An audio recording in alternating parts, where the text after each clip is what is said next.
If you're not doing hard things, you're not living. Why should you suffer on purpose? You might be wondering why I'm saying this, but for the last couple of months, I've completed a 70.3 Ironman with no previous experience in triathlon, completed a Hyrox with 8 weeks of prep, done a half marathon, and I'm currently training for a full marathon in November. I found that doing hard things on purpose has completely changed my life. There is something about voluntary suffering that enabled me to unlock a new level in this life. The best way I can describe this is by the things that always seemed unbearable became bearable. Doing hard things, especially first thing in the morning, build confidence, structure, and clarity in my life. I'm an extremely driven person, and I always set goals for myself right in the beginning of the year, and those goals tend to change a bit throughout the year. And it got me realizing that goals definitely do shift. Even short-term, long-term, and medium goals, the goalposts always shifts. And at a stage of my life, I would romanticize the end product,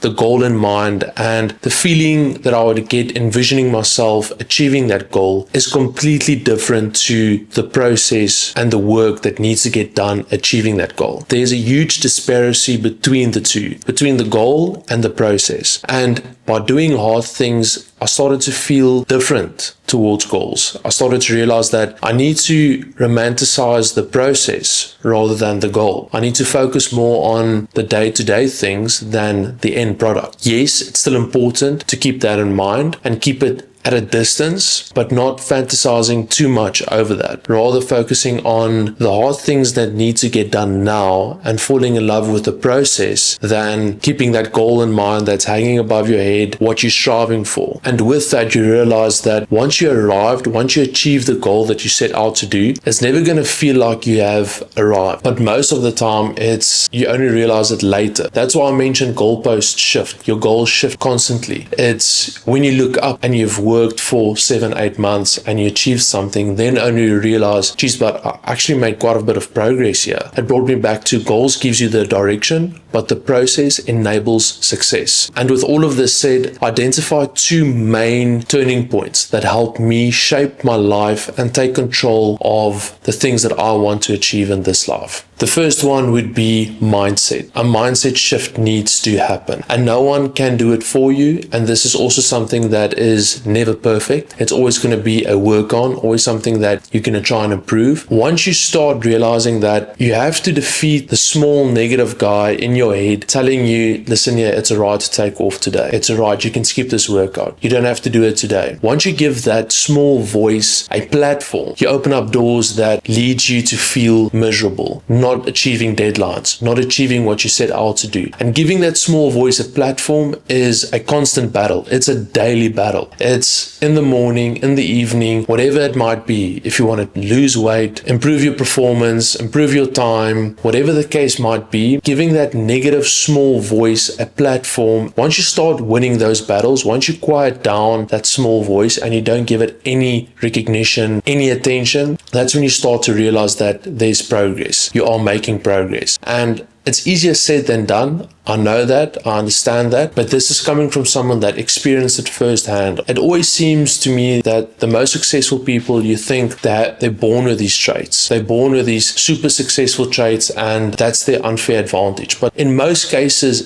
they had to build it. They had to be scrappy. They had to create a mindset and build a confidence themselves, realizing that at the end of the day, nobody's going to save them, and it's just them. And it's also difficult. It's difficult to measure that. It's difficult to put that into a measurable graph showing you, okay, yes, my mindset is stronger. I can do this. My confidence is better. It ties into the results, yes, but you'll know once you made some progress, you'll feel it immediately. You'll have more confidence. You'll have more good days than bad days. More days where you are conquering that small voice than days that you're feeling miserable and you gave in. And this ties into the second point that I mentioned earlier in my previous videos, is identifying with the person that you want want to become. And that's more measurable. And it's not like it's something that can happen overnight, but if you want to identify with someone being a super successful businessman and you start to visualize, keeping the goal in mind, what a successful businessman would do day in and day out, if you just start to replicate that, you'll see the effect it has on you. And that is something that you can take action right away. Yes, a lot of this takes time, takes practice, and a lot of effort. And with trial and error, identifying with someone I experience is not that hard. It's hard to make that initial choice. Saying to yourself, okay, this is who I want to be. I'm going to try and be more like this person. I'm not speaking to someone specifically, but that outline figure of, I want to be there. This is what I want to become. How am I going to do it?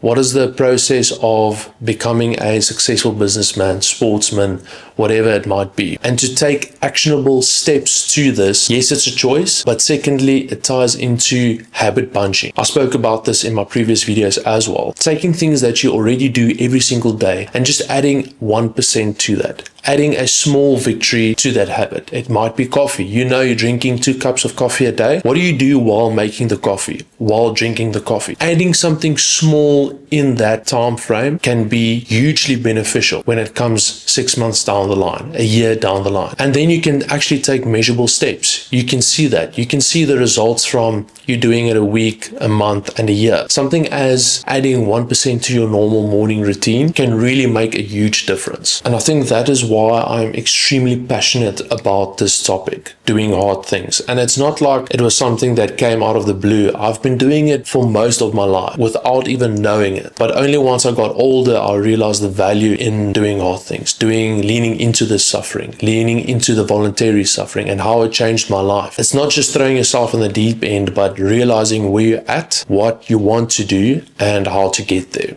And fortunately, it is by doing hard things. And if we break it down, it is firstly a mental battle, and then secondly a physical battle. And if you can link those two and combine them, I really think you're onto something. There's a few phrases that I live by, but this one in particular really resonates with me, and it is, you can suck, but you can't skip. The reason why this is important, because when the going gets tough, not 1 week, 2 weeks, it's probably a month into doing hard things, you're going to get a stage where you feel completely depleted, physically, mentally, whatever it might be. It is then when it's extremely important where you still pitch up and you can suck at the workout, at the work that you're currently doing, but you don't skip it. That's that little voice that I mentioned earlier, giving that little voice a platform. And it's hard, believe me, it's really hard. It happened to me a week ago where my body was completely broken. I didn't want to do the session, but I did it. Didn't perform as well as I wanted to, but I was there. And you can suck, you can completely be horrible, but you're not going to skip. You're not going to give that man power, not at all. There's no chance. It's where you have to make a decision where you're drawing the line in the sand and saying, no, this is not what I stand for anymore. And then if we look at this on a more holistic view, it is mediocrity kills. Everybody, I feel like these days, they want comfortability. They want to be comfortable. That's coming from me. A few years back, I would tell you that I'd be more than happy to live a comfortable life, have the white picket fence, the wife, children, whatever it might be. And with the years and me evolving, wanting more, wanting to achieve more things, I realized that's completely the opposite that I want. I realized that the life that I want to live and the goals that I set out to do is hard. By doing hard things, there's going to be sacrifices. There's going to be things that I need to say no to. And I just feel being mediocre in anything in life, yes, you can't be good at everything. You can at least strive to be the best at something. Give it a shot. Give it your all, because you literally have one life. And there's another video I saw this week of a doctor saying